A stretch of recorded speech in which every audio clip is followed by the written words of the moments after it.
చేతులు కాలినాక ఆకులు పట్టుకోవడం అనే సామెత మనం విన్నాము. పర్ఫెక్ట్గా ఇప్పుడు చంద్రబాబు నాయుడు గారు ముఖ్యమంత్రి గారికి కరెక్ట్గా సెట్ అవుతుంది.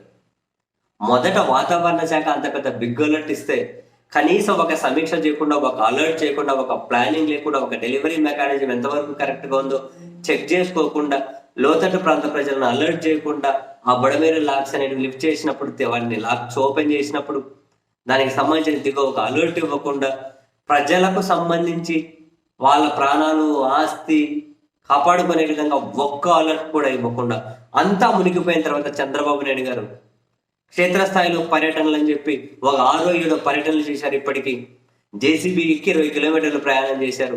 అల్టిమేట్గా ఇవన్నీ కూడా సహాయ కార్యక్రమాలకు అడ్డు తగిలేటివే, నో డౌట్ ఇన్ దట్.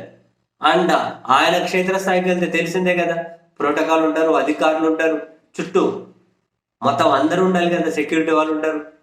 ఇంకా బై డిఫాల్ట్గా చంద్రబాబు నాయుడు గారు ఎక్కడికి వెళ్ళినా కూడా చంద్రదండు పేరుతో ఒక 50-60 మంది ఎప్పుడూ ఉంటారు కదా, అది అందరికీ తెలిసిందే కదా.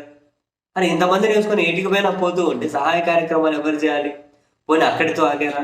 వరుస పెట్టి కలెక్టరేట్లో అర్ధరాత్రి రివ్యూలని, పగలు రివ్యూ సమీక్షలని ఎప్పుడు పెట్టాలి అవి? ఇదంతా రాకముందు సమీక్షలు చేసి అలర్ట్ చేసి ఉండాలి. ఆ తర్వాత ఏంటి? ఇప్పుడు ఇదంతా వాళ్ళ క్రైసిస్లో ఇరక్కపోయినప్పుడు అధికారులను అందరినీ కూర్చోబెట్టుకొని ఇక్కడ గంటలు సమీక్షలు చేస్తే వాళ్ళు కిందకి ఎలా పనిచేయాలి, ఎలా కోఆర్డినేట్ చేసుకొని పనిచేయాల్సి ఉంటుంది, ఎట్లా పనిచేయాల్సి ఉంటుంది? బేసిక్గా ఎక్కడైనా డిజాస్టర్ మేనేజ్మెంట్కి సంబంధించి ఒక ప్రోటోకాల్ ఉంటుంది. ఇటువంటి ఎప్పుడు జరిగినా డెఫినెట్లీ ఒక ప్రోటోకాల్ ఉంటుంది. ఆ జిల్లా కలెక్టర్ పర్యవేక్షిస్తూ ఉంటారు. మరి కలెక్టర్ నుంచి కింది స్థాయికి, చీఫ్ సెక్రటరీ నుంచి కలెక్టర్కు ఒక మెకానిజం ఉంది కదా ఆల్రెడీ. ముఖ్యమంత్రి గారు జస్ట్ దగ్గర కూర్చొని అన్ని మానిటరింగ్ చేస్తే సరిపోయేది. ఇప్పుడు అందరినీ కూర్చోబెట్టి ఇక్కడే సమీక్షలు, గంటలు సమీక్షలు, పైపెచ్చు మళ్ళీ ప్రతి 3 గంటలకు నివేదిక ఇవ్వండి, 5 గంటలకు నివేదిక ఇవ్వండి, ఎక్కడ ఏమేమి పని చేస్తున్నారు నివేదిక ఇవ్వండి. వాళ్ళు నివేదికలు తయారు చేసుకోవాలా, పని చేసుకోవాలా? ఇప్పుడు ముఖ్యమంత్రి గారు వచ్చే సమీక్షలకు వెళ్ళాలా? ఇప్పుడు ముఖ్యమంత్రి గారి సమీక్షకు ఒక ఏమంటారు, ఒక డిపార్ట్మెంట్కి సంబంధించి ఒక సెక్రటరీనో, ఒక ముఖ్య కార్యదర్శి వెళ్ళారనుకుందాం, ఆయన కిందోళ్ళతో సమీక్ష పెట్టాలి. ఆ టైం ఎక్కడ ఉంది?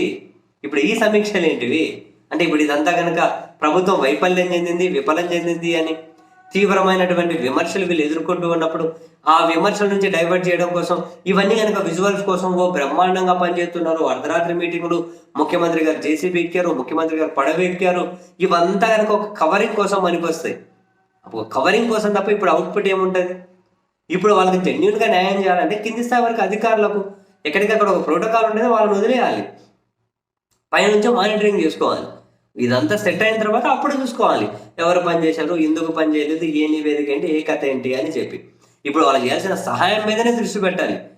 రోజుకి 2-3 సమీక్షలు, గంటల మీటింగులు, మధ్యలో మీడియా సమావేశాలు, అక్కడ ఇంకా మళ్ళీ విమర్శలు, వాళ్ళను అమరావతిలో ముంచాలి, అమరావతిలో కూర్చాలి, సంఘ బహిష్కరణ చేయాలి.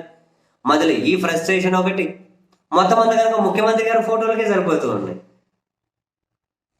ఇదంతా ఇప్పుడు చేసే ప్రయోజనం ఏంటి? ఇంత గంటలో పైపెచ్చు వాళ్ళకి అన్యాయం జరుగుతుంది నిజమైన బాధితులకి ఇప్పుడు చేయడం వల్ల. మరి ఎందుకు మరి చంద్రబాబు నాయుడు గారు? ఎందుకంటే ఏం చేయలేము, సార్కి అదొక ఇంట్రెస్ట్ అంతే. ఏమంటారు, ఒక రకమైనటువంటి ప్రచారం కావాలి అని బలంగా కోరుకుంటారు. ఒక్కొక్కరితో స్టైలు. ఇంతకు ముందన్న ఆయన అసలు ప్రచారం అంతా ఏమంతవరకు మేలు జరిగితే చాలనుకునే రకం. ఇప్పుడున్న ఆయన ఫస్ట్ ప్రచారం మేలు, తర్వాత నెక్స్ట్ చూసుకుంటూ పోదాం. ఒక్కొక్కరితో ఒక స్టైల్. కానీ ఇప్పుడు ఏం ప్రయోజనం? గంటల సమీక్షలు అధికారులుగానే మొత్తుకుంటున్నారు. ఇప్పుడు అంత కూర్చోబెట్టుకొని గంటల సమీక్షలు చేసి కింద మళ్ళీ వాళ్ళకు న్యాయం జరగట్లేదు, బాధితులను ఆదుకోవట్లేదని ఆ నెపం మళ్ళీ అధికారుల మీద వేసి సస్పెండ్ చేయడం ఏంటి అని చెప్పి వాళ్ళు మొత్తుకుంటున్నారు. నిజమే కదా? ఏమో